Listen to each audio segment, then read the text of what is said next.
Birthdays, anniversaries, weddings, whatever the occasion, it just got a little more personal with meaningful photo gifts from Shutterfly. Add a silly photo to a gold-rimmed mug for your bestie. Put your sweet puppy on a cozy fleece blanket for your teen. Gift your husband a desktop plaque featuring all the kids. Enjoy 40% off orders over $29 with code POD40 at Shutterfly.com and make something that means something. Thomas Bembridge. El señor Bembridge era un caballero soltero. En la diócesis de Winchester, hubiera podido vivir una vida desahogada en las ricas posesiones de este mundo, pero prefirió antes entrar por la estrecha puerta de la persecución a la posesión celestial de la vida en el reino del Señor, que gozar de placeres presentes con la conciencia agitada, manteniéndose valerosamente frente a los papistas por la defensa de la sincera doctrina del Evangelio de Cristo. Fue prendido como adversario de la religión romanista y llevado a ser interrogado ante el obispo de Winchester, donde sufrió varios conflictos por la verdad contra el obispo y su colega. Fue por ello condenado, y algún tiempo después conducido al lugar del martirio por Sir Richard Paxall, alguacil mayor. Cuando llegó a la estaca comenzó a desatarse las lazadas de su ropa y a prepararse, luego le dio su capa al guarda, a modo de pago. Su justillo llevaba encaje de oro, y lo dio a Sir Richard Paxall, el alguacil mayor. Se quitó el gorro de terciopelo de la cabeza y lo echó lejos. Luego, elevando su mente al Señor, se dedicó a la oración. Cuando fue encadenado a la estaca, el doctor Seaton le rogó que se retractara y que tendría el perdón, pero cuando vio que nada lo movía, le dijo a la gente que no oraran por él a no ser que quisiera retractarse, como tampoco orarían por un perro. Estando el señor Bembridge, de pie junto a la estaca y con las manos juntas a la manera en que los sacerdotes la sostienen en el memento, volvió a dirigirse a él, exhortándole a que se retractara, y a él le respondió, fuera, fuera, Babilonia. Uno que estaba cerca dijo, Señor, cortadle la lengua. Otro, un seglar, lo maldijo peor que lo había hecho el doctor Seaton. Cuando vieron que no estaba dispuesto a ceder, mandaron a los atormentadores que encendieran la pira, antes que quedara cubierta del todo con haces de leña. El fuego prendió primero en un trozo de su barba, ante lo que no se inmutó. Luego pasó al otro lado, y prendió en sus piernas y siendo de cuero las medias interiores, hicieron que sintiera el fuego tanto más intensamente, con lo que el intolerable dolor le hizo exclamar, me retracto. Y echó repentinamente el fuego fuera de él. 2 o 3 de sus amigos, que estaban al lado, querían salvarlo, se lanzaron al fuego para ayudar a apagarlo, y por esta bondad fueron encarcelados. El alguacil, también, de su autoridad, lo sacó de la estaca y mandó llevarlo a la cárcel, por lo que fue mandado a Fleet, y allí estuvo un tiempo. Sin embargo, antes de ser sacado de la estaca, el doctor Seaton escribió unos artículos para que los firmara. Pero el señor Bembridge hizo tales objeciones que el doctor Seaton ordenó que volvieran a poner fuego a la pira. Entonces, con mucho dolor y tristeza de corazón, firmó los mismos sobre la espalda de un hombre. Hecho esto, le devolvieron su capa y fue devuelto a la cárcel. Mientras estaba allí, escribió una carta al doctor Seaton, retractándose de aquellas palabras que había dicho en la estaca y de los artículos que había firmado, porque se sentía dolido de haberlos firmado jamás. Que el Señor les dé arrepentimiento a sus enemigos. La señora Prest. Por la cantidad de personas condenadas en este fanático reinado, es casi imposible obtener el nombre de cada mártir, ni detallar la historia de cada uno de ellos con anécdotas y ejemplos de la conducta cristiana. Gracias sean dadas a la providencia, nuestra cruel tarea comienza a llegar a su fin, con el fin de este reinado de terror papal y de derramamiento de sangre. Los monarcas que se sientan en tronos poseídos por derecho hereditario deberían, más que nadie, considerar que las leyes de la naturaleza son las leyes de Dios, y que por ello la primera ley de la naturaleza es la preservación de sus súbditos.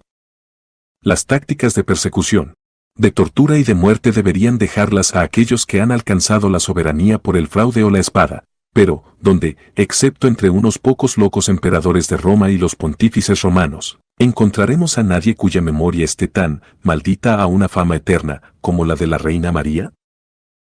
Las naciones lloran la hora que los separa para siempre de un gobernante amado, pero, por lo que respecta al María, fue la hora más bendita de todo su reinado. El cielo ha ordenado 3 grandes azotes por pecados nacionales, la plaga, la pestilencia y el hambre. Fue voluntad de Dios en el reinado de María de lanzar un cuarto azote sobre este reino, bajo la forma de persecuciones papistas.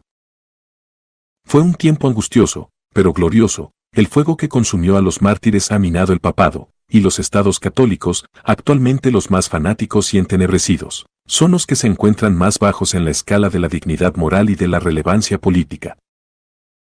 Que así permanezcan hasta que la pura luz del Evangelio disipe las tinieblas del fanatismo y de la superstición. Pero volvamos a nuestro relato. La señora Prest vivió durante un tiempo en Cornualles, donde tenía a su marido e hijos, cuyo fanatismo la obligaba a frecuentar las abominaciones de la Iglesia de Roma. Resolviendo actuar conforme le dictaba su conciencia, los abandonó y comenzó a ganarse la vida hilando. Después de un tiempo, volviendo a su casa, fue denunciada por sus vecinos y llevada a Exeter para ser interrogada ante el doctor Troubleville y por su canciller Blackstone. Por cuanto esta mártir era considerada de inferior inteligencia, la pondremos en competición con el obispo para ver quién tenía un mejor conocimiento conducente a la vida eterna. Al llevar el obispo el interrogatorio a su desenlace acerca del pan y el vino, que él afirmaba eran carne y sangre, la señora Prest dijo: «Os preguntaré yo a vos si podéis negar vuestro credo, que dice que Cristo está perpetuamente sentado a la diestra de su Padre, en cuerpo y alma, hasta que vuelva, o que Él está en el cielo como nuestro abogado, para interceder por nosotros ante Dios su Padre. Si es así, Él no está en la tierra en un trozo de pan. Si Él no está aquí, y si no mora en templos hechos con manos, sino en el cielo, ¿qué? ¿Le buscaremos aquí? Si Él no ofreció su cuerpo una vez para siempre, ¿por qué hacéis otra nueva ofrenda? Si con una ofrenda lo hizo todo a la perfección, ¿por qué vosotros con una falsa ofrenda lo hacéis todo imperfecto? Si Él debe ser adorado en espíritu y en verdad, ¿por qué adoráis un trozo de pan? Si Él es comido y bebido en fe y verdad, si su carne no es provechosa para estar entre nosotros, ¿por qué decís vosotros que hacéis que su carne y sangre, diciendo que es provechosa tanto para el cuerpo como para el alma? ¡Ay! Yo soy una pobre mujer, pero antes que hacer lo que decís, prefiero no vivir más. He acabado, señor obispo. Tengo que decir que eres una protestante a carta cabal. ¿Puedo preguntarte en qué escuela te has educado? Señora Prest. Los domingos he atendido a los sermones, y en ellos he aprendido las cosas que están tan dentro de mi pecho que la muerte no las separará. O.B.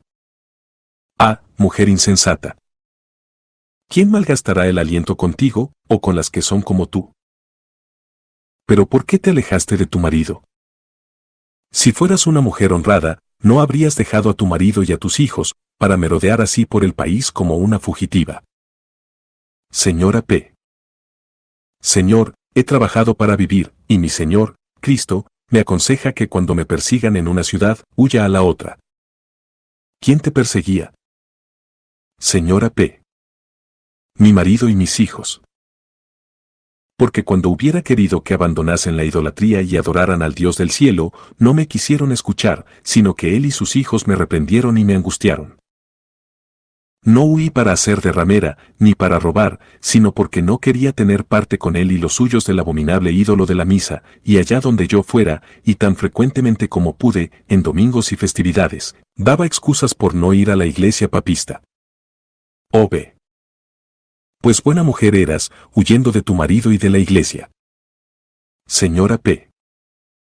Quizá no seré una excelente ama de casa, pero Dios me ha dado la gracia de ir a la verdadera iglesia. O.B. La verdadera iglesia, ¿qué quieres decir con eso? Señora P. No tu iglesia papista, llena de ídolos y de abominaciones, sino allí donde hay 2 o 3 reunidos en el nombre de Dios, a esta iglesia iré yo mientras viva. O.B. Parece que quieras tener tu propia iglesia. Bien, que esta mujer sea puesta en prisión hasta que llamemos a su marido. Señora P. No, yo solo tengo un marido, que está ya en esta cárcel y en la cárcel conmigo, y de quien nunca me separaré. Algunas personas trataron de convencer al obispo de que ella no estaba en sus cabales, y se le permitió irse. El guarda de las cárceles del obispo la acogió en su casa, donde o bien hilaba, trabajando como criada, o bien deambulaba por la calle, hablando acerca del sacramento del altar. Enviaron a buscar a su marido para que se la llevara a casa, pero ella rehusó mientras pudiera servir a la causa de la religión. Era demasiado activa para estar mano sobre mano, y su conversación, que ellos pensaban era de una simplona, atrajo la atención de varios sacerdotes y frailes católicos. La acosaron con preguntas, hasta que ella les respondió con ira, y esto excitó la risa de ellos ante su seriedad. No, dijo ella, tenéis más necesidad de llorar que de reír, y de sentiros tristes de haber nacido, para ser capellanes de esta ramera que es Babilonia. Imagine what's possible when learning doesn't get in the way of life. At Capella University, our game-changing FlexPath learning format lets you set your own deadlines so you can learn at a time and pace that works for you. It's an education you can tailor to your schedule. That means you don't have to put your life on hold to pursue your professional goals. Instead, enjoy learning your way and earn your degree without missing a beat. A different future is closer than you think with Capella University. Learn more at capella.edu. La desafío a ella y a todas sus falsedades, y apartaos de mí, que solo hacéis que turbar mi conciencia. Querríais que siguiera vuestras acciones, antes perderé mi vida. Os ruego que os vayáis. ¿Por qué, insensata? Dijeron ellos, venimos para tu provecho y para salud de tu alma. Ella contestó, ¿qué provecho dais vosotros, que no enseñáis nada más que mentiras por verdades? ¿Cómo salváis vosotros almas, cuando no enseñáis nada sino mentiras y destruís almas? ¿Cómo demuestras tú esto? Le dijeron ellos. ¿Acaso no destruís vosotros almas cuando enseñáis a la gente a dar culto a ídolos, palos y piedras, las obras de las manos de los hombres? Y a adorar un Dios falso de vuestra factura, hecho con un trozo de pan, enseñando que el Papa es vicario de Dios, y que tiene poder para perdonar pecados? ¿Y que hay un purgatorio, cuando el Hijo de Dios lo ha purificado todo mediante su sacrificio una vez para siempre? ¿No enseñáis a la gente a contar sus pecados en vuestros oídos, y decís que se condenarán si no los confesan todos, cuando la palabra de Dios dice, ¿quién puede contar sus pecados? ¿No les prometéis treintenas, y requiems, y misas por sus almas, y vendéis vuestras oraciones por dinero, y hacéis que compren perdones, y confiáis en estos insensatos inventos de vuestras imaginaciones? ¿No actuáis totalmente contra Dios? ¿No nos enseñáis a orar con rosarios, y a orar a santos, y a decir que ellos pueden orar por nosotros? ¿No hacéis agua bendita y pan bendito para ahuyentar a los demonios? ¿Y no hacéis millares más de abominaciones? Y aún decís que venís para provecho mío, para salvar mi alma. No, no, hay uno que me ha salvado. Adiós, vosotros y vuestra salvación. Durante la libertad que le había sido concedida por el ya mencionado obispo, fue a la iglesia de San Pedro, y allí vio a un perito holandés que estaba poniendo narices nuevas a ciertas bellas imágenes que habían sido desfiguradas durante el reinado del rey Eduardo. Entonces le dijo, «¿Qué loco estás, para hacerles narices nuevas, cuando dentro de pocos días todas perderán la cabeza?» El holandés la maldijo, y la maltrató duramente de palabra. Y ella le replicó, «Tú eres maldito, y así también tus imágenes». Él la llamó ramera. «No», dijo ella, «sino que tus imágenes son rameras, y vas de ramería, porque no dice Dios, ¿vosotros os prostituís tras dioses extraños, figuras de vuestras propias manos? Y tú eres uno de ellos». Después de esto se dio orden que fuera encerrada, y ya no pudo gozar más de la libertad. Durante el tiempo de su encarcelamiento, muchos la visitaron, algunos enviados por el obispo, y otros de su propia voluntad. Entre estos estaba un tal Daniel, un gran predicador del Evangelio, en los tiempos del rey Eduardo, por los lugares de Cornualles y de Bonsire, pero que, por la dura persecución sufrida, había recaído. Ella lo exhortó apremiantemente a que se arrepintiera como Pedro, y a que fuera más firme en su confesión. La señora Walter Raleigh y los señores William y John Keir, personas muy respetables, dieron abundante testimonio de su piadosa conversación, diciendo que a no ser que Dios hubiera estado con ella, sería imposible que hubiera podido defender con tanta capacidad la causa de Cristo. La verdad es que, para recapitular el carácter de esta mujer, unía la serpiente y la paloma, abundando en la más alta sabiduría con la mayor sencillez. Soportó encarcelamientos, amenazas, escarnios, y los más viles insultos, pero nada pudo inducirla a desviarse, su corazón estaba fijo, había echado su ancla, y no podían todas las heridas de la persecución sacarla de la roca en la que estaban erigidas todas sus esperanzas de dicha. Tal era su memoria que, sin haber hecho estudios, podía decir en qué capítulo estaba cualquier texto de la Escritura. Debido a esta singular capacidad, un tal Gregorio Basset, extremado papista, dijo que estaba loca, y que hablaba como una cotorra, sin sentido alguno. Al final, tras haber probado sin éxito todos los medios para hacerla nominalmente católica, la condenaron. Después de esto, alguien la exhortó a abandonar sus opiniones y a volverse a su casa, a su familia, por cuanto era pobre y analfabeta. Cierto es, dijo ella, y aunque no tengo cultura estoy feliz de ser testigo de la muerte de Cristo, y espero que no os retardéis ya más conmigo, porque mi corazón está fijado, y nunca diré nada distinto, ni me volveré a vuestros caminos de superstición. Para oprobio del señor Blackstone, tesorero de la iglesia, este hombre solía mandar a buscar de la cárcel con frecuencia a esta pobre mártir, para divertirse con ella tanto él como una mujer que mantenía. Le hacía preguntas religiosas y ridiculizaba sus respuestas. Hecho esto, la volvía a mandar a su mísera mazmorra, mientras que él se solazaba con las cosas buenas de este mundo. Quizá había algo sencillamente ridículo en la forma de la señora Prest, porque era baja, gruesa y de unos 54 años de edad, pero su rostro era alegre y vivaz, como si preparada para el día de su matrimonio con el Cordero.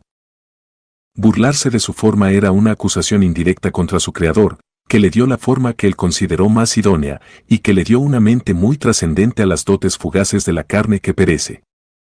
Cuando le ofrecieron dinero, lo rechazó, diciendo, voy a una ciudad donde el dinero no tiene poder, y mientras esté aquí, Dios ha prometido alimentarme. Cuando se leyó la sentencia condenándola a las llamas, ella levantó su voz y alabó a Dios, añadiendo, este día he hallado aquello que tanto tiempo había buscado. Cuando la tentaron para que se retractara, dijo, no lo haré, Dios no quiera que yo pierda la vida eterna por esta vida camal y breve. Nunca me apartaré de mi esposo celestial a mi esposo terrenal, de la comunión de los ángeles a la de hijos mortales, y si mi marido e hijos son fieles, entonces yo soy de ellos. Dios es mi padre, Dios es mi madre, Dios es mi hermana, mi hermano, mi pariente, Dios es mi amigo, el más fiel. Entregada al alguacil mayor, fue llevada por el oficial al lugar de ejecución, fuera de las murallas de Exeter, llamado Sotenay, donde de nuevo los supersticiosos sacerdotes la asaltaron. Mientras estaban atándola a la estaca, ella exclamaba de continuo, Dios, ten piedad de mí, pecadora.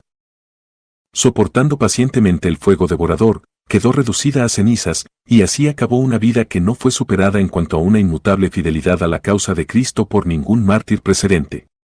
Richard Sarpe, Thomas Banyan y Thomas Hell. El señor Sarpe, tejedor. Fue llevado el 9 de marzo de 1556 delante del Dr. Dalby, canciller de la ciudad de Bristol, y después de un interrogatorio referente al sacramento del altar, fue persuadido para que se retractara, y en el 29 se le ordenó que pronunciara su retractación en la iglesia parroquial.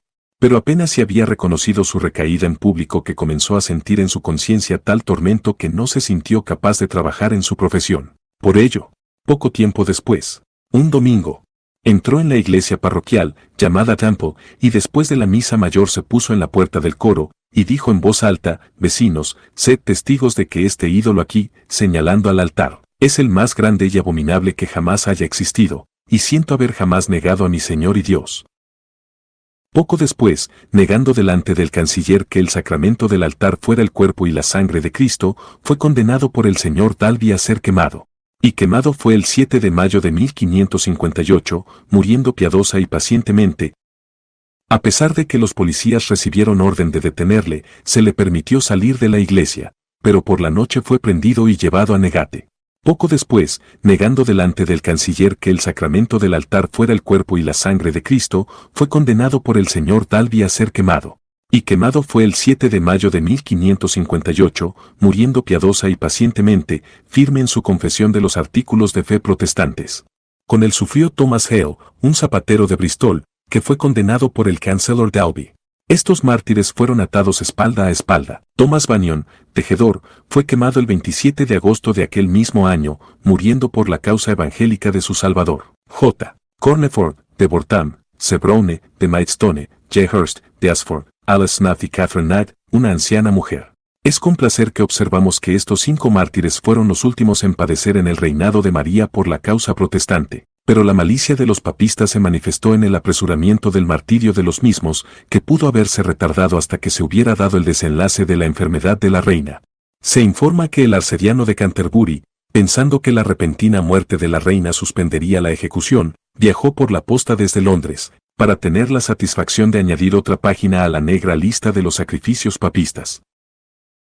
Las acusaciones contra ellos eran, como generalmente, los elementos sacramentales y la idolatría de inclinarse ante imágenes. Ellos citaban las palabras de San Juan, guardaos de los ídolos, y, con respecto a la presencia real, apremiaban, según San Pablo, que las cosas que se ven son temporales. Cuando estaba para leerse la sentencia en contra de ellos, y tener lugar la excomunión en la forma regular, John Corneford, iluminado por el Espíritu Santo, volvió terriblemente este procedimiento contra ellos, y de una manera solemne e impresionante, recriminó su excomunión con las siguientes palabras: en el nombre de nuestro Señor Jesucristo, el Hijo del Dios Omnipotente, y por el poder de su Espíritu Santo, y la autoridad de su Santa Iglesia Católica y Apostólica, entregamos aquí en manos de Satanás para su destrucción los cuerpos de todos estos blasfemos y herejes que mantengan error alguno contra su santísima palabra, o que condenen su santísima verdad como herejía, para mantener cualquier falsa o extraña religión, para que por este tu santo juicio, oh poderosísimo Dios, contra tus adversarios, tu verdadera religión pueda ser conocida para tu gran gloria y nuestra consolación y la edificación de toda nuestra nación. Buen Señor, que así sea. Amén.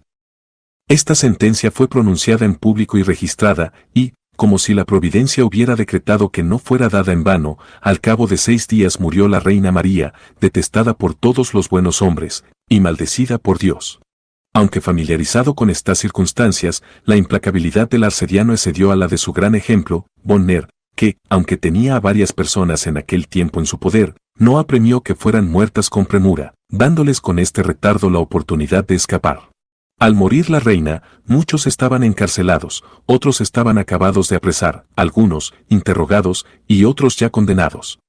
Lo cierto es que ya había órdenes emitidas para varias quemas.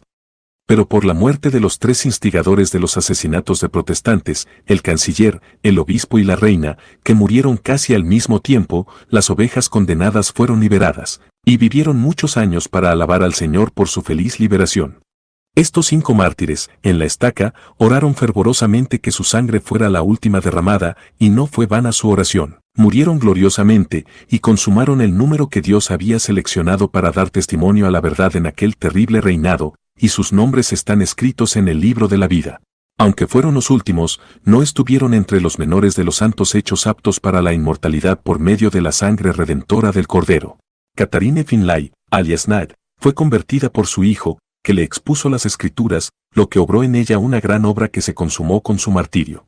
Alice Snuth, en la estaca, envió a buscar a su abuela y a su padrino, y les proclamó los artículos de su fe y los mandamientos de Dios, convenciendo así al mundo de que conocía su deber.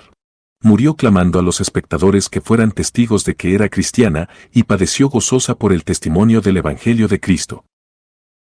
William Fetty, azotado hasta morir. Entre las innumerables atrocidades cometidas por el inmisericorde e insensible Bonner, se puede poner el asesinato de este inocente niño como el más horrendo.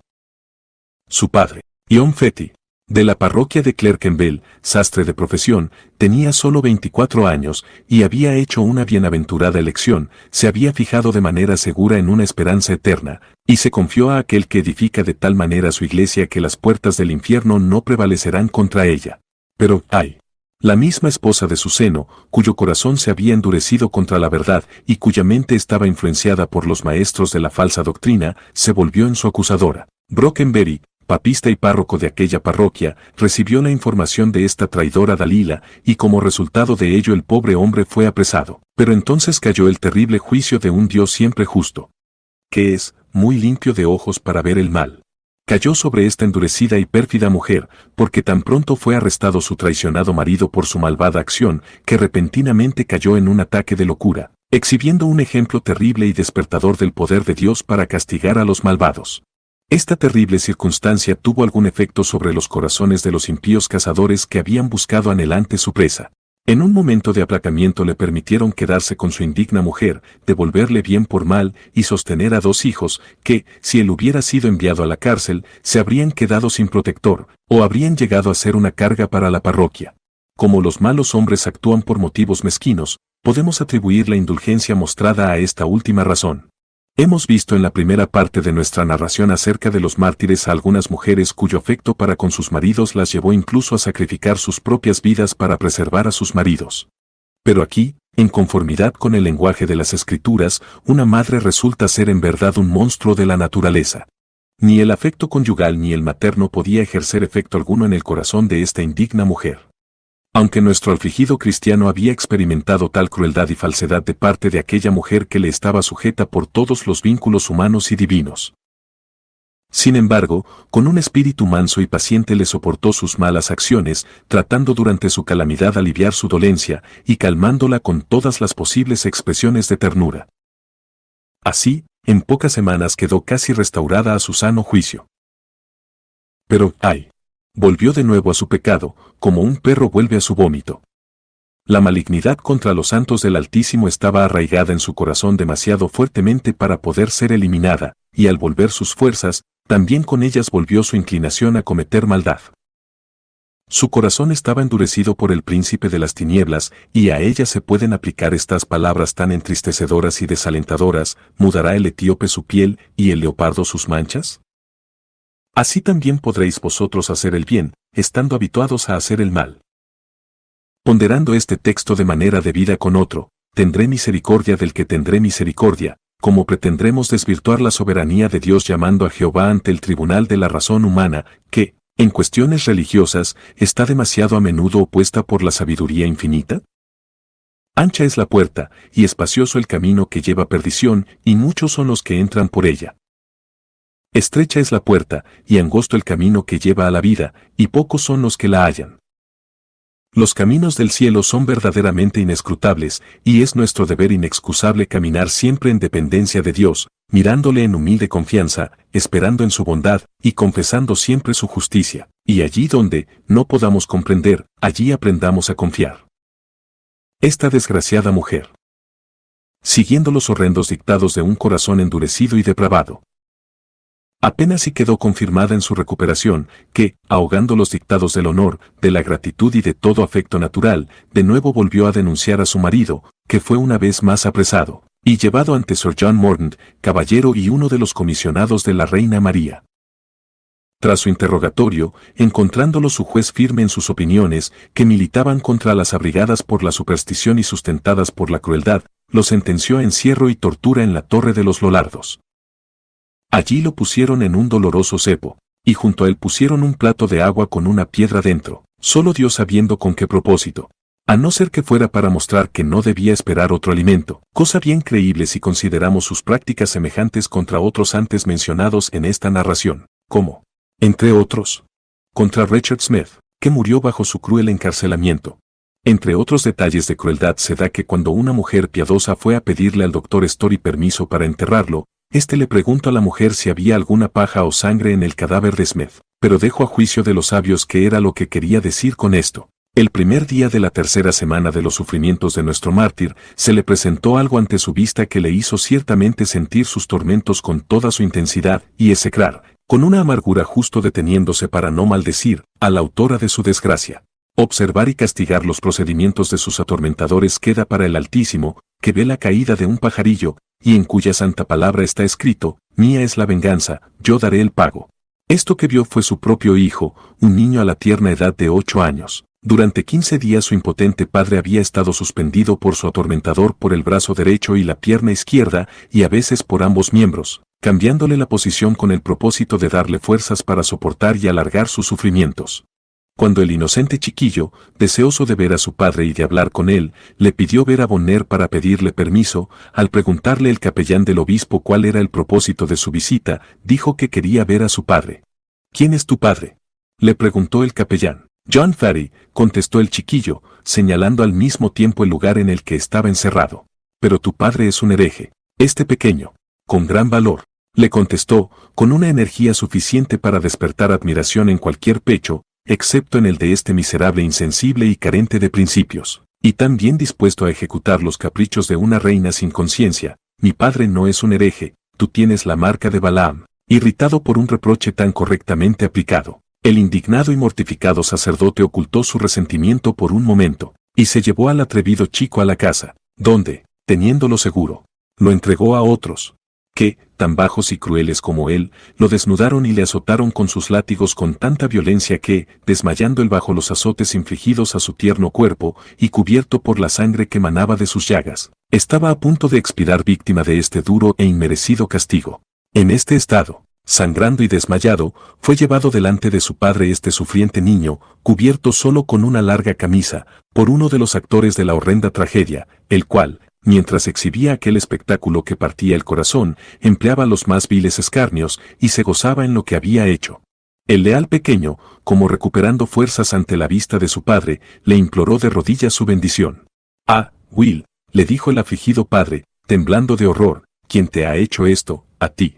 El inocente muchacho le contó las circunstancias que lo llevaron al implacable correctivo que le había sido infligido con tanta bajeza. Pero cuando repitió la reprensión que le había dicho al capellán, y que fue ocasionada por su indómito espíritu, fue arrancado de su padre, que estaba deshecho en llanto, y vuelto a llevar a la casa, donde quedó preso y estrechamente vigilado. Bonner, sintiendo un cierto temor de que lo que había hecho no podría ser justificado ni entre los más sangrientos mastines de su voraz manada, concluyó en su tenebrosa y malvada mente liberar a John Ferry, al menos por un tiempo, de los rigores que estaba sufriendo en la gloriosa causa de la eterna verdad.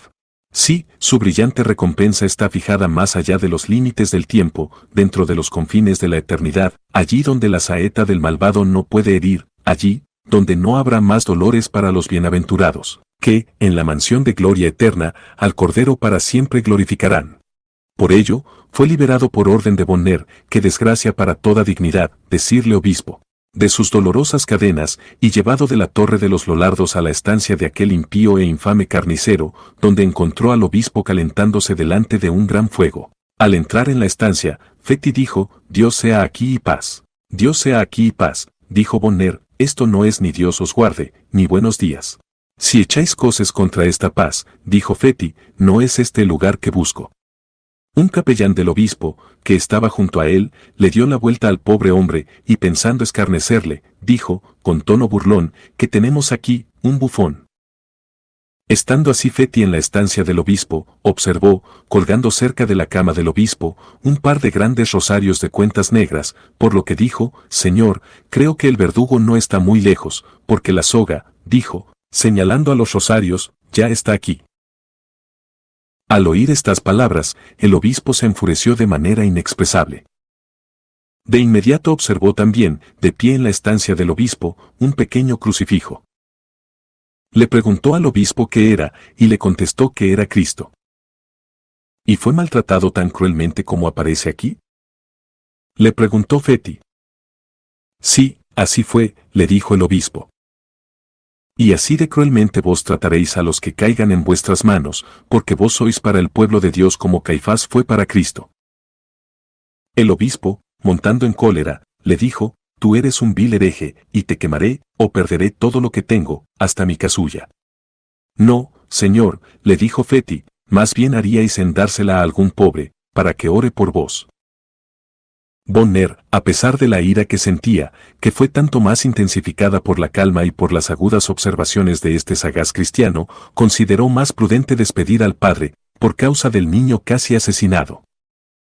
Su cobarde alma temblaba por las consecuencias que pudieran desprenderse de ello.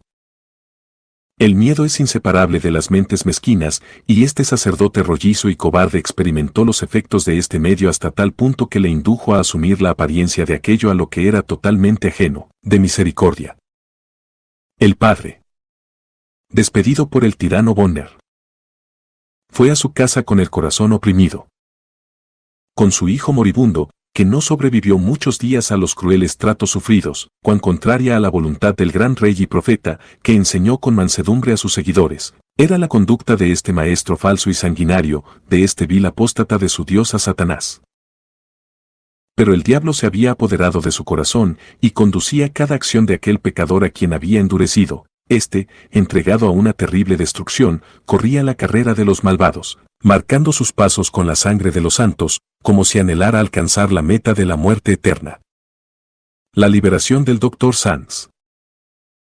Este eminente prelado, vicecanciller de Cambridge, aceptó predicar, con muy pocas horas de aviso, delante del duque y de la universidad, a petición del duque de Northumberland, cuando éste vino a Cambridge en apoyo de la pretensión de Lady Jane Grey. El texto que tomó fue el que se le presentó al abrir la Biblia, y no hubiera podido escoger uno más apropiado, los 3 últimos versículos de Josué. Así como Dios le dio el texto, así también le dio tan orden y poder de palabra que suscitó las más vivas emociones en sus oyentes. El sermón estaba a punto de ser enviado a Londres para ser impreso, cuando llegaron noticias de que el duque había vuelto y que había sido proclamada la Reina María. El duque fue inmediatamente arrestado, y el Dr. Sands fue obligado por la universidad a dimitir de su cargo. Fue arrestado por orden de la reina. Y cuando el señor Mildmay se preguntó cómo era que un hombre tan erudito se atrevía a ponerse voluntariamente en peligro y a hablar contra una princesa tan buena como María, el doctor contestó: si yo fuera a hacer como ha hecho el señor Mildmay, no tendría que temer ninguna cárcel. Él vino armado contra la reina María, antes un traidor, ahora un gran amigo de ella. No puedo yo con la misma boca soplar frío y caliente de esta manera. Siguió un saqueo general de las propiedades del Dr. Sand, y fue llevado luego a Londres montado en un jamelgo. Tuvo que soportar varios insultos por el camino, provenientes de católicos fanáticos, y al pasar por la calle de Bishopsgate, cayó al suelo por una pedrada que le lanzaron. Fue el primer prisionero que entró en la torre, en aquellos tiempos, por causas religiosas. Le admitieron que entrara su Biblia, pero le quitaron sus camisas y otros artículos. El día de la coronación de María, las puertas de la cárcel estaban tan mal guardadas que era fácil escapar. Un verdadero amigo, el señor Mecho, fue a verlo, le dio sus propios vestidos como disfraz, y se mostró dispuesto a quedarse en su lugar. Este era un ejemplo extraordinario de amistad, pero él rehusó esta oferta, diciéndole: no tengo conocimiento de ninguna causa por la que tenga que estar en la cárcel. Hacer esto me haría doblemente culpable. Esperaré el beneplácito de Dios, pero me considero un gran deudor vuestro. Así se fue el señor Mecho. Con el Dr. Sands estaba encarcelado el señor Bradford, fueron custodiados en la cárcel, estrechamente, durante 29 semanas. El guardián, John Fowler, era un perverso papista, y sin embargo, tanto le persuadieron, que al final comenzó a favorecer el Evangelio, y quedó tan persuadido de la verdadera religión que un domingo, cuando celebraban misa en la capilla, el Dr. Sands administró la comunión a Bradford y a Fowler. Así, Fowler devino el hijo de ellos engendrado en prisiones. Para hacer sitio Wyatt y a sus cómplices, el Dr. Sands y otros 9 predicadores fueron enviados a Marsalsea. El guarda de Marsalsea designó a un hombre para cada predicador, para que lo condujera por la calle, les hizo ir delante, y él y el Dr. Sands siguieron, conversando juntamente. Para este tiempo, el papismo comenzaba a ser impopular. Después de haber pasado el puente, el guarda le dijo al Dr. Sands: veo que gentes vanas quisieran echaros al fuego. Vos sois tan vano como ellos y, siendo joven, os mantenéis en vuestra propia arrogancia, y preferís vuestra propia opinión a la de tantos dignos prelados, ancianos, eruditos y serios hombres como hay en este reino. Si es así, veréis que soy un guarda severo, y que aborrece totalmente vuestra religión. El Dr. Sands contestó: sé que soy joven, y que mi conocimiento es pequeño, me basta con conocer a Cristo crucificado, y nada ha aprendido el que no ve la gran blasfemia que hay en el papismo. A Dios me rendiré, y no a los hombres. En las Escrituras he leído acerca de muchos guardas piadosos y corteses, que Dios te haga uno de ellos. Y si no, espero que Él me dé fuerza y paciencia para soportar vuestros malos tratos. Luego le dijo el guarda: ¿estáis resuelto a manteneros en vuestra religión? Sí, dijo el doctor, por la gracia de Dios. La verdad, dijo el guarda, me gustáis tanto más por esto, solo os probaba, contad con todo favor de que os pueda hacer objeto, y me consideraré feliz si puedo morir en la estaca con vosotros. Y cumplió su palabra, porque confió en el doctor, dejándole pasear solo por los campos, donde se encontró con el señor Bradford, que también estaba preso a disposición del Tribunal Real, y que había conseguido el mismo favor de su guarda. Por su petición, puso al señor Saunders junto con él, para ser su compañero de celda. Y la comunión fue administrada a un gran número de comunicantes. Cuando Wyatt llegó con su ejército a Southwark, ofreció liberar a todos los protestantes encarcelados, pero el doctor Sands y el resto de los predicadores rehusaron aceptar la libertad bajo tales condiciones. Después que el doctor Sands hubo estado preso 9 meses en la cárcel de Marsalsea, fue puesto en libertad por mediación de Sir Thomas Holcroft, caballero mariscal. Aunque el señor Holcroft tenía la orden de la reina, el obispo le había mandado que no pusiera en libertad al doctor Sands hasta que hubiera recibido fianza de 2 caballeros con él, obligándose cada uno de ellos por 500 libras esterlinas, de que el doctor Sands no se ausentaría del reino sin permiso para ello. El señor Holcroft se vio de inmediato con 2 caballeros del norte, amigos y primos del doctor Sands, que ofrecieron pagarle la fianza. Después de comer, aquel mismo día, Sir Thomas Holcroft mandó que trajeran al doctor Sands a su casa en Westminster, para decirle todo lo que había hecho. El doctor Sands le respondió, doy gracias a Dios, que ha movido vuestro corazón a tenerme tal consideración, por lo que me considero obligado a vos. Dios os lo pagará, y yo mismo no os seré ingrato. Pero como me habéis tratado amistosamente, yo también os seré franco. Vine libre a la cárcel, no saldré ligado. Como no puedo ser de beneficio alguno a mis amigos, tampoco les seré para daño. Y si soy puesto en libertad, no me quedaré 6 días en este reino, si puedo irme. Por ello, si no puedo irme libre, enviadme de nuevo a Marsalsea, y allí estaréis seguro de mí. Esta respuesta disgustó mucho al señor Holcroft, pero le contestó como un verdadero amigo, siendo que no podéis ser cambiado de postura, yo cambiaré mi propósito, y cederé ante vos. Pase lo que pase, os pondré en libertad, y viendo que tenéis deseo de atravesar el mar, id tan rápido como podáis. Una cosa os pido, que mientras estéis allí, no me escribáis nada, porque esto podría ser mi destrucción. El doctor Sands, despidiéndose afectuosamente de él y de sus otros amigos encarcelados, se fue. Se fue por la casa de Winchester, y desde allí tomó una barca y se dirigió a casa de un amigo en Londres, llamado William Banks, quedándose allí una noche. A la noche siguiente fue a casa de otro amigo, y allí supo que estaba siendo intensamente buscado, por orden expresa de Gardner. El doctor Sands se dirigió entonces de noche a casa de un hombre llamado Bertie, un extraño que estuvo con él en la cárcel de Marsalsea por un tiempo. Era un buen protestante, y vivía en Mark Lane. Allí estuvo 6 días, y luego se fue a casa de uno de sus conocidos en Cornhill. Hizo que este conocido, Quinton, le suministrara 2 caballos, habiendo decidido irse, por la mañana, a Essex, a casa de su suegro el señor Sands, donde estaba su mujer, lo que llevó a cabo tras haber escapado con dificultad a ser apresado. No había estado allí 2 horas antes que le fuera dicho al señor Sands que 2 guardas arrestarían aquella noche al doctor Sands. Aquella noche el doctor Sands fue llevado a la granja de un honrado granjero, cerca del mar, donde se quedó 2 días y 2 noches en una estancia sin compañía alguna.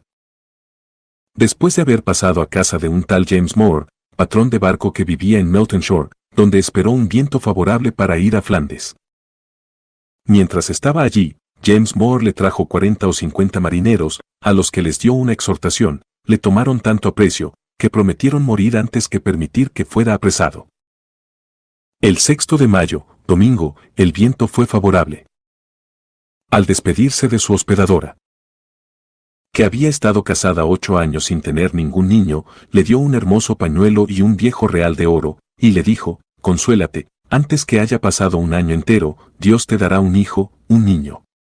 Y esto se cumplió, porque 12 meses menos un día después, Dios le dio un hijo.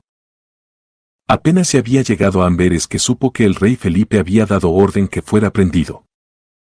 Huyó entonces a Augsburgo, en Cleveland, donde el Dr. Sand se quedó 14 días, viajando a continuación a Estrasburgo, donde, tras haber vivido allí un año, su mujer llegó para estar con él. Estuvo enfermo de un flujo durante 9 meses, y tuvo un hijo que murió de la peste. Su amante esposa finalmente cayó enferma de una consunción y murió en sus brazos. Cuando su mujer estuvo muerta, fue a Zúrich y estuvo en casa de Peter Martyr por espacio de 5 semanas. Sentados un día comiendo, les llevaron de repente la noticia de que la reina María había muerto, y el Dr. Sands fue llamado por sus amigos en Estrasburgo, donde predicó. El señor Grindal y él se dirigieron a Inglaterra y llegaron a Londres el mismo día de la coronación de la reina Elizabeth. Este fiel siervo de Cristo ascendió, bajo la reina Elizabeth, a la más alta distinción en la Iglesia, siendo sucesivamente obispo de Worcester, obispo de Londres y arzobispo de York. El trato dispensado por la reina María a su hermana, la princesa Elizabeth. La preservación de la princesa Elizabeth puede ser considerada como un ejemplo notable de la vigilante mirada de Cristo sobre su Iglesia. El fanatismo de María no tenía consideración para con los lazos de consanguinidad, de los afectos naturales ni de la sucesión nacional. Su mente, físicamente lenta, estaba bajo el dominio de hombres que no poseían bondad humana y cuyos principios estaban sancionados y mandados por los dogmas idolátricos del romano pontífice. Si hubieran podido prever la corta duración del reinado de María, habrían teñido sus manos con la sangre protestante de Elizabeth y, como sine qua non de la salvación de la reina, la habrían obligado a ceder el reino a algún príncipe católico. La resistencia ante tal cosa habría ido acompañada de todos los horrores de una guerra civil religiosa. Y se habrían sentido en Inglaterra calamidades similares a las de Francia bajo Enrique el Grande, a quien la reina Elizabeth ayudó en su oposición a sus súbditos católicos dominados por los sacerdotes. Como si la providencia tuviera a la vista el establecimiento perpetuo de la fe protestante, debe observarse la diferencia de la duración de los dos reinados. María podría haber reinado muchos años en el curso de la naturaleza, pero el curso de la gracia lo dispuso de manera distinta. 5 años y 4 meses fue el tiempo dado a este débil y desgraciado reinado, mientras que el reinado de Elizabeth está entre los más duraderos de todos los que jamás haya visto el trono inglés, casi 9 veces el de su inmisericordia hermana. Antes que María llegara a la corona, trató a Elizabeth con bondad fraternal, pero desde aquel momento se alteró su conducta y se estableció la distancia más imperiosa. Aunque Elizabeth no tuvo parte alguna en la rebelión de Sir Thomas Wyatt, fue sin embargo prendida y tratada como culpable de aquella rebelión. La forma en que tuvo lugar su arresto fue semejante a la mente que la había dictado. Los 3 ministros del gabinete a los que ella designó para que tuvieran cuidado del arresto entraron descortésmente en su dormitorio a las 10 de la noche, y, aunque estaba sumamente enferma, a duras penas se les pudo convencer para que la dejaran descansar hasta la siguiente mañana. Su debilitado estado la permitió ser llevada solo en cortas etapas en su largo viaje a Londres. Pero la princesa, aunque afligida en su persona, tuvo un consuelo que su hermana jamás podría comprar. Las gentes por en medio de las que pasaba por el camino se compadecían de ella y oraban por su preservación. Al llegar a la corte, fue constituida presa durante 2 semanas, vigilada estrechamente, sin saber quién era su acusador, ni ver a nadie que pudiera consolarla o aconsejarla. Sin embargo, la acusación fue finalmente desvelada por Gardner, que, con 19 miembros del Consejo, la acusó de instigar la conspiración de Wyatt, lo que ella afirmó religiosamente ser falso. Al fracasar en esto, presentaron contra ella sus tratos con Sir Peter Carew en el oeste, en lo que tampoco tuvieron éxito. La reina intervino ahora manifestando que era su voluntad que fuera encerrada en la torre, paso este que abrumó a la princesa con el mayor temor e inquietud. En vano abrigó la esperanza de que su majestad la reina no la enviara a tal lugar, pero no podía esperar indulgencia alguna. El número de sus asistentes quedó limitado, y se designaron 100 soldados norteños para guardarla día y noche. El domingo de Ramos fue llevada a la torre. Cuando llegó al jardín del palacio, miró arriba hacia las ventanas, esperando ver los de la reina, pero se vio desengañada. Se dio estricta orden en Londres de que todos fueran a la iglesia y llevaran palmas para que pudiera ser conducida a su prisión sin protestas ni muestras de compasión. Al pasar bajo el puente de Londres, la bajada de la marea hizo muy peligrosa la travesía, y la barcaza se trabó durante un tiempo con un espolón del puente. Para mortificarla aún más, la hicieron desembarcar en la escalera de los traidores. Como llovía intensamente, y se veía obligada a poner los pies en el agua para llegar a la ribera, vaciló, pero ello no suscitó ninguna cortesía en el caballero que la atendía. Cuando puso sus pies en los escalones, exclamó: «Aquí, aunque presa, desembarco como la más leal súbdita que jamás llegó a estos escalones, y lo digo ante ti, oh Dios, no teniendo otro amigo que tú». Un gran número de guardianes y siervos de la torre fueron dispuestos en orden, para que la princesa pasara entre ellos. Al preguntar para qué era aquella parada, se le informó que era la costumbre. Ella dijo: «Si están aquí por mí, os ruego que sean excusados». Al oír esto, los pobres hombres se arrodillaron y oraron que Dios preservara a su gracia, por lo cual fueron al día siguiente expulsados de sus cargos. Esta trágica escena debe haber sido profundamente interesante, ver una princesa amable e irreprochable enviada como un cordero, para languidecer en la expectativa de crueles tratos y muerte, y contra la que no había otros motivos que su superioridad en virtudes cristianas y capacidades adquiridas. Sus acompañantes lloraban abiertamente mientras ella se dirigía con un andar digno hacia las trágicas almenas de su destino. «¿Qué queréis decir con estas lágrimas?», dijo Elizabeth. «Os he traído para consolarme, no para desalentarme, porque mi verdad es tal que nadie tendrá motivos para llorar por mí». El siguiente paso de sus enemigos fue procurarse evidencias por medios que en nuestros días se consideran execrables. Muchos pobres presos fueron sometidos al potro de tormento para extraerles, si fuera posible, cualquier tipo de acusación que pudiera ser susceptible de condenarla a muerte, y con ello satisfacer la sanguinaria disposición de Gardner. Él mismo fue a interrogarla acerca de su mudanza desde su casa en Asbridge al castillo de Dunnington hacía ya mucho tiempo. La princesa había olvidado totalmente este insignificante acontecimiento, y Lord Orlando, después del interrogatorio, arrodillándose, se excusó por haberla molestado en cuestión tan trivial. «Me ponéis estrechamente a prueba», contestó la princesa, «pero de esto estoy segura, que Dios ha puesto límite a vuestros procedimientos. Que Dios os perdone a todos, sus propios caballeros, que debieran haber sido sus administradores y haberla provisto de sus cosas necesarias. Fueron obligados a ceder sus puestos a los soldados comunes, a las órdenes del alcaide de la torre, que era en todos los respectos un servil instrumento de Gardner. Sin embargo, los amigos de su gracia obtuvieron una orden del consejo que reguló esta mezquina tiranía más a satisfacción de ella. Después de haber pasado un mes entero en prisión estricta, envió una comunicación al Lord Chambelán y al Lord Chandos, a quienes les informó del mal estado de su salud por falta de aire libre y de ejercicio. Hecha la solicitud al consejo, se le permitió a regañadientes a Elizabeth poder pasearse por las estancias de la reina, y luego en el jardín, momento en el que los prisioneros en aquel lado eran acompañados por sus guardas, sin permitírseles contemplarla. También se excitaron sus celos por un niño de 4 años, que a diario le llevaba flores a la princesa. El niño fue amenazado con recibir azotes, y se ordenó al padre que lo tuviera alejado de las estancias de la princesa. El día 5 de mayo, el alcaide fue depuesto de su cargo, y Sir Henry Bannafield fue designado en su lugar, acompañado de 100 soldados vestidos de azul, de torva apariencia. Esta medida suscitó gran alarma en la mente de la princesa, que se imaginó que estos eran preparativos conducentes a sufrir la misma suerte que Lady Jane Grey y en el mismo Tajo. Recibiendo seguridades de que no había tal proyecto en marcha, le vino a la mente el pensamiento de que el nuevo alcaide de la torre estaba encargado de acabar con ella secretamente, por cuanto su carácter equívoco armonizaba con la feroz inclinación de aquellos por los que había sido designado.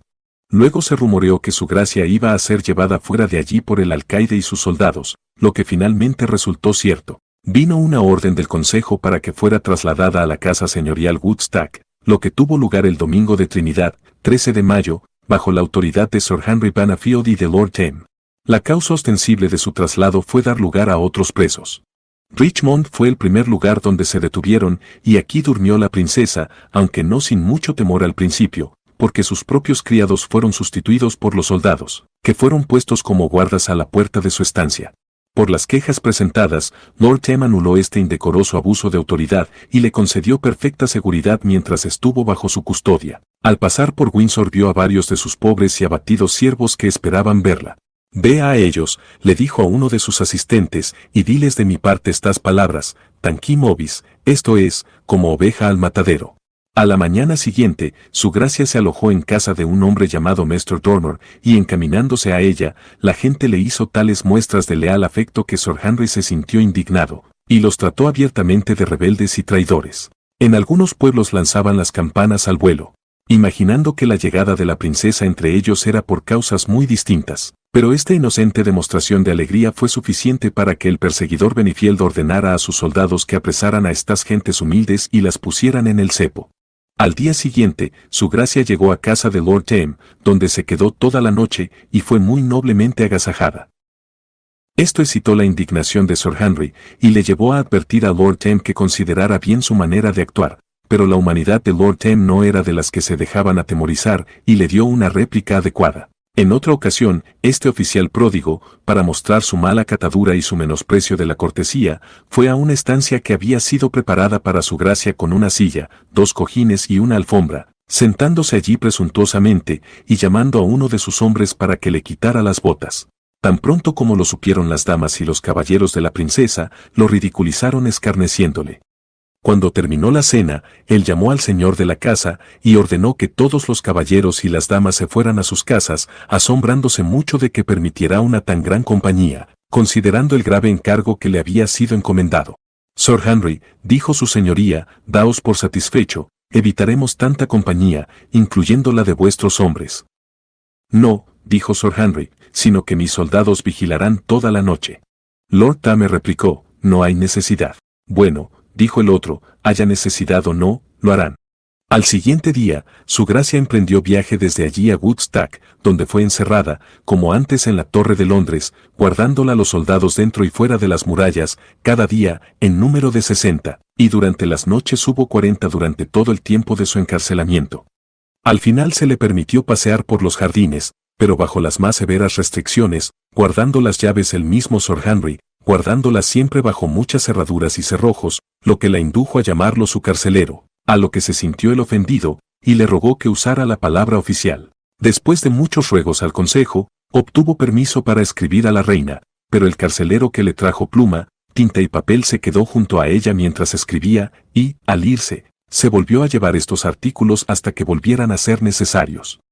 También insistió en llevar la carta él mismo a la reina, pero Elizabeth no admitió que él fuera el portador y fue presentada por uno de sus caballeros. Después de la carta, los doctores Owen y Wendy visitaron a la princesa, porque su estado de salud hacía precisa la asistencia médica. Se quedaron con ella 5 o 6 días, tiempo en el que ella mejoró mucho. Luego volvieron a la reina y hablaron aduladoramente de la sumisión y humildad de la princesa, ante lo que la reina pareció conmoverse, pero los obispos exigían una admisión de que había ofendido a su majestad. Elizabeth rechazó esta forma indirecta de reconocerse culpable. Si he delinquido, dijo ella, y soy culpable, no pido misericordia, sino la ley, que estoy segura que ya habría sufrido hace tiempo si se hubiera podido probar nada contra mí, desearía estar igual de libre del peligro de mis enemigos. Entonces no estaría encerrada y encerrojada tras murallas y puertas. En aquel tiempo se habló mucho de la idoneidad de unir la princesa con algún extranjero, para que pudiera irse del reino con una porción apropiada. Uno de los del consejo tuvo la brutalidad de proponer la necesidad de decapitarla si es que el rey, Felipe, quería tener el reino en paz, pero los españoles, aborreciendo una idea tan mezquina, contestaron, Dios no quiera que nuestro rey y señor consienta a tan infame proceder. Estimulados por un principio de nobleza, los españoles apremiaron desde entonces al rey en el sentido de que sería para más honra suya liberar a Lady Elizabeth, y el rey no fue insensible a tal petición. La sacó de prisión, y poco después fue enviada a Hampton Court. Se puede observar aquí, de pasada, que la falacia de los razonamientos humanos se hace evidente a cada paso. El bárbaro que propuso la acción política de decapitar a Elizabeth poco se esperaba el cambio de condición que sus palabras iban a propiciar. En su viaje desde Woodstock, Benifield la trató con la misma dureza que antes, haciéndola viajar un día de tempestad, y no permitiendo que su vieja criada, que había venido a Combrook, donde durmió una noche, pudiera hablar con ella. Quedó guardada y vigilada durante 2 semanas de manera estricta antes que nadie osara hablar con ella. Al final, el Bill Gardner acudió, con 3 más del consejo, con gran sumisión.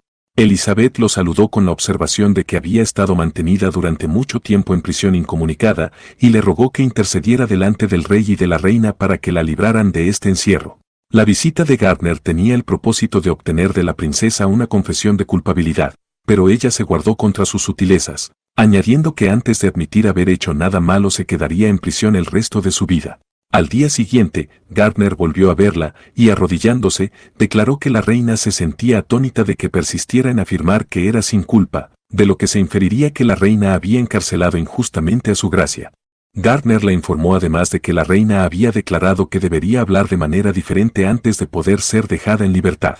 Entonces, replicó la noble Elizabeth, prefiero estar en prisión con honor y verdad antes que tener mi libertad y estar bajo las sospechas de su majestad.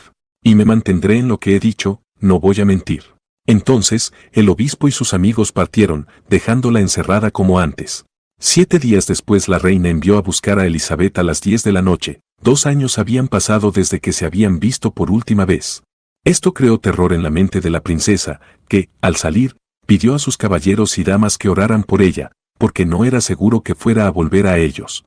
Llevada al dormitorio de la reina, al entrar la princesa se arrodilló, y habiendo rogado a Dios que guardara a su majestad, le dio seguridades de que su majestad no tenía un súbdito más leal en todo el reino, fueran cuales fueran los rumores que se hicieran circular en sentido contrario. Con un altanero desdén, la imperiosa reina contestó, no vas a confesar tu delito, sino que te mantienes férrea en tu verdad. Pido a Dios que así sea. Si no es así, dijo Elizabeth, no pido ni favor ni perdón de manos de vuestra majestad. Bueno, dijo la reina, sigues perseverando terca en tu verdad. Además, no quieres confesar que no has sido castigada injustamente. No debo decíroslo, si así le pléis a vuestra majestad. Entonces se lo dirás a otros, dijo la reina. No, si su majestad no quiere, he llevado la carga, y debo llevarla. Ruego humildemente a vuestra majestad que tenga buena opinión de mí y que me considere su súbdita, no solo desde el comienzo hasta ahora, sino para siempre, mientras haya vida. Se despidieron sin ninguna satisfacción cordial por parte de ninguna, y no podemos decir que la conducta de Elizabeth exhibiera aquella independencia y fortaleza que acompaña a la perfecta inocencia. La admisión de Elizabeth de que no iba a decir, ni a la reina ni a otros, que había sido castigada injustamente, estaba en total contradicción con lo que le había dicho a Gardner, y debe haber surgido de algún motivo por ahora inexplicable. Se supone que el rey Felipe estaba escondido durante la entrevista y que se había mostrado favorable a la princesa. Al cabo de 7 días del regreso de la princesa a su encarcelamiento, su severo carcelero y sus hombres fueron despedidos, y fue dejada en libertad, bajo la limitación de estar siempre acompañada y vigilada por alguien del consejo de la reina. 4 de sus caballeros fueron enviados a la torre sin otra acusación contra ellos de haber sido celosos siervos de su señora. Este acontecimiento fue pronto seguido por la feliz noticia de la muerte de Gardner, por la que todos los hombres buenos y clementes glorificaron a Dios, por haber sacado al principal tigre de la guarida, y haber asegurado más la vida de la sucesora protestante de María. Este infame. Mientras la princesa estaba encarcelada en la torre, envió un documento secreto, firmado por algunos del consejo, ordenando su ejecución privada, y si el señor Bridges, teniente de la torre, hubiera sido tan poco escrupuloso ante un tenebroso asesinato como este impío prelado, hubiera sido muerta. Al no haber la firma de la reina en el documento, el señor Bridges se dirigió apresuradamente a su majestad para informarla y para saber su parecer. Esta había sido una treta de Gardner, que intentando demostrarla culpable de actividades traicioneras había hecho torturar a varios presos. También ofreció grandes sumas en soborno al señor Edmund Tremaine y Smithwick para que acusaran a la inocente. Su vida estuvo varias veces en peligro. Mientras estaba en Woodstock, se prendió fuego, aparentemente de manera intencionada, entre las vigas y el techo bajo el cual dormía. También corre el intenso rumor de que un tal Paul Penny, guarda de Woodstock y notorio bandido, fue designado para asesinarla, pero, fuera como fuera, Dios contrarrestó en este punto los designios de los enemigos de la Reforma. James Bassett fue otro designado para ejecutar la misma acción. Era un peculiar favorito de Gardner, y había llegado a 1 milla de Woodstock, queriendo hablar con Benfield acerca de esto. Quiso Dios en su bondad que mientras Bassett se dirigía a Woodstock, Benfield, por orden del consejo, se dirigía a Londres. Debido a esto, dejó orden firme a su hermano de que nadie fuera admitido en presencia de la princesa durante su ausencia, ni siquiera si llevaba una nota de la reina. Su hermano vio al asesino, pero la intención de este quedó frustrada, porque no pudo conseguir ser admitido en presencia de la princesa. Cuando Elizabeth salió de Woodstock, dejó estas líneas escritas con un diamante en la ventana: muchas sospechas puede haber, nada demostrado puede ser, dijo Elizabeth, presa. Al acabar la vida de Winchester, acabó el extremado peligro de la princesa, porque muchos de sus secretos enemigos pronto le siguieron, y, finalmente, su cruel hermana, que sobrevivió a Gardner solo 3 años. La muerte de María ha sido adscrita a varias causas. Los miembros del consejo trataron de consolarla en sus últimos momentos, pensando que era la ausencia de su marido lo que tanto le pesaba en el corazón, pero aunque esto tuvo una cierta influencia, la verdadera razón de su dolor era la pérdida de Calais, la última fortaleza poseída por los ingleses en Francia. Abrid mi corazón, dijo María, cuando esté muerta, y encontraréis allí escrita la palabra Calais. La religión no le causaba temores. Los sacerdotes habían adormecido en ella toda inquietud de conciencia que pudiera haber existido por causa de los espíritus acusadores de los mártires asesinados. No era la sangre que había derramado, sino la pérdida de una ciudad, lo que movió sus emociones al morir. Y este golpe último pareció ser infligido para que sus fanáticas persecuciones pudieran ser puestas en paralelo con su insensatez política. Rogamos fervorosamente que ningunos anales de ningún país, católico o pagano, vuelvan a ser jamás manchados con tal repetición de sacrificios humanos al poder papal, y que el aborrecimiento que se tiene contra el carácter de María pueda ser un faro para los posteriores monarcas para que eviten los arrecifes del fanatismo. El castigo de Dios contra algunos de los perseguidores de su pueblo en el reinado de María. Después de la muerte de aquel archiperseguidor, Gardner, otros siguieron, entre los que debe destacarse al doctor Morgan, obispo de St. David's, que había sucedido al obispo Ferrar. No mucho tiempo después que fuera designado para este obispado, cayó bajo la visitación de Dios. Sus alimentos, una vez habían descendido por la garganta, retrocedían con gran violencia. De esta manera acabó su existencia, literalmente muerto de hambre. El obispo Thornton, sufragáneo de Dover, fue un infatigable perseguidor de la verdadera Iglesia. Un día, después de haber ejercido su cruel tiranía sobre un número de piadosas personas en Canterbury, se dirigió de la casa capitular a Bourne, donde, mientras estaba un domingo contemplando a sus hombres jugando a los bolos, cayó bajo un ataque de parálisis, y no sobrevivió durante mucho tiempo. Después le sucedió otro obispo o sufragáneo, ordenado por Gardner, que no mucho después de haber sido elevado a la sede de Dover, cayó por unas escaleras en la estancia del cardenal en Greenwich, rompiéndose el cuello. Acababa de recibir la bendición del cardenal, no había podido recibir nada peor. John Cooper, de Bathsham, Suffolk, sufrió a causa de un perjurio. Por malignidad privada fue perseguido por un tal Fenning, que sobornó a otros 2 que juraran que habían oído decir a Cooper: si Dios no sacara de aquí a la reina María, lo haría el diablo. Cooper negó haber dicho tal cosa, pero Cooper era protestante y hereje, por lo que fue colgado, arrastrado y descuartizado, sus bienes fueron confiscados, y su mujer y 9 hijos reducidos a la mendicidad. Pero durante la siguiente cosecha, Greenwood de Hitcham, uno de los testigos antes mencionado, fue visitado por su infamia. Mientras trabajaba, apilando trigo, sus entrañas reventaron repentinamente, y murió antes de poder conseguir ayuda alguna. Así fue retribuido un perjurio deliberado con una muerte súbita. Ya hemos observado la dureza del alguacil mayor Bodroff en el caso del mártir señor Bradford. Se regocijaba aquel alguacil en la muerte de los santos, y en la ejecución del señor Roger le partió la cabeza al arriero, porque detuvo el carro para permitir que los hijos del mártir le dieran un último adiós. Apenas se hacía una semana que el señor Bodroff había dejado de ser alguacil mayor, que fue azotado por una parálisis, y languideció varios días en una condición de lo más lastimosa e impotente, presentando un gran contraste con su anterior actividad en aquella sanguinaria causa. Se cree que Ralph Larden, que entregó al mártir George Eagles, fue posteriormente juzgado y colgado como consecuencia de una autoacusación. Ante el tribunal, se acusó con estas palabras: esto me ha sobrevenido con toda justicia, por entregar la sangre inocente de aquel hombre justo y bueno, George Eagles, que fue aquí condenado en tiempos de la reina María por mi acción, cuando vendí su sangre por un poco de dinero. Mientras James Abbess se dirigía a su ejecución, exhortando a los apenados espectadores a que se mantuvieran firmes en la verdad, y que como él sellaran la causa de Cristo con su sangre, un siervo del alguacil mayor lo interrumpió, llamando blasfemamente herejía a su religión y al buen hombre lunático. Pero apenas si las llamas habían alcanzado al mártir que el terrible golpe de Dios cayó sobre aquel endurecido miserable, en presencia de aquel a quien había ridiculizado tan cruelmente. Aquel hombre se vio repentinamente atacado de locura. Y, lunático perdido, se despojó de sus ropas y se quitó los zapatos delante de todos, como Abbs había acabado de hacer, para distribuirlo entre algunas personas pobres, gritando al mismo tiempo, así ha hecho James Abbes, el verdadero siervo de Dios, que está salvo, pero yo condenado. Repitiendo esto varias veces, el alguacil le hizo asegurar y mandó que le vistieran de su ropa, pero tan pronto volvió a estar solo volvió a arrancárselas, gritando como antes. Atado a un carro, fue llevado a casa de su amo, y al cabo de medio año murió.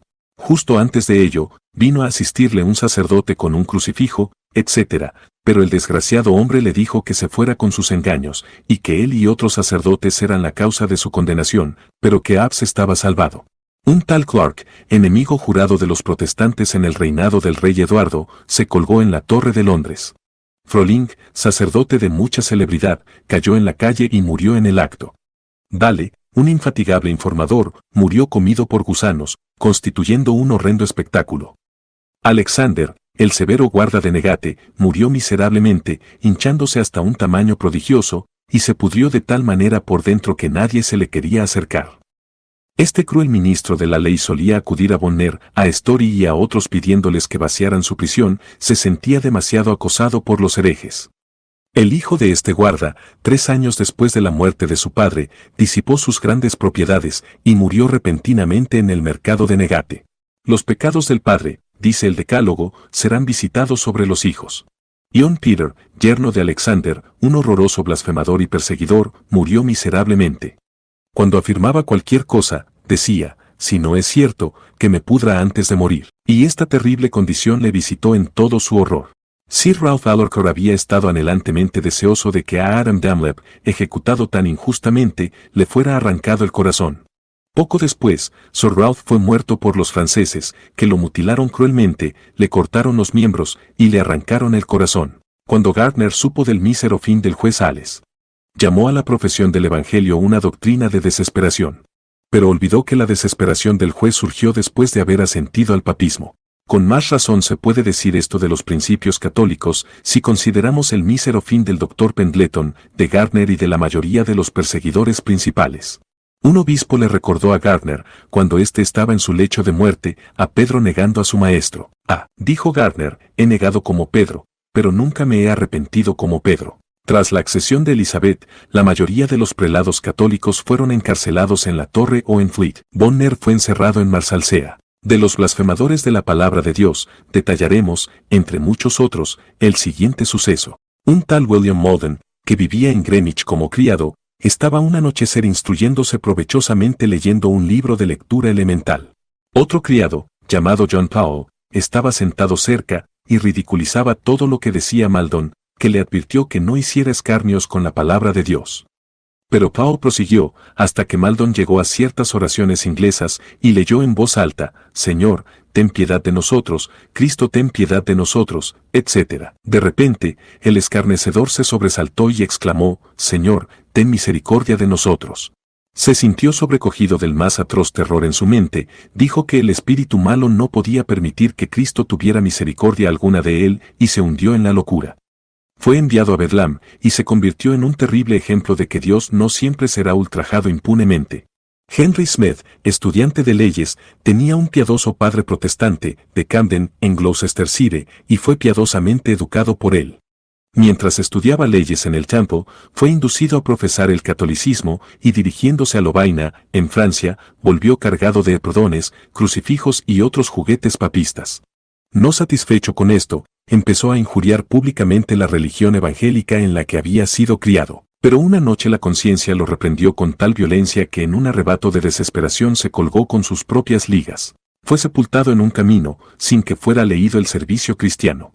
El Dr. Story, cuyo nombre ha sido mencionado tantas veces en las páginas anteriores, fue reservado para ser cortado mediante ejecución pública, práctica en la que tanto se había deleitado cuando estaba en el poder.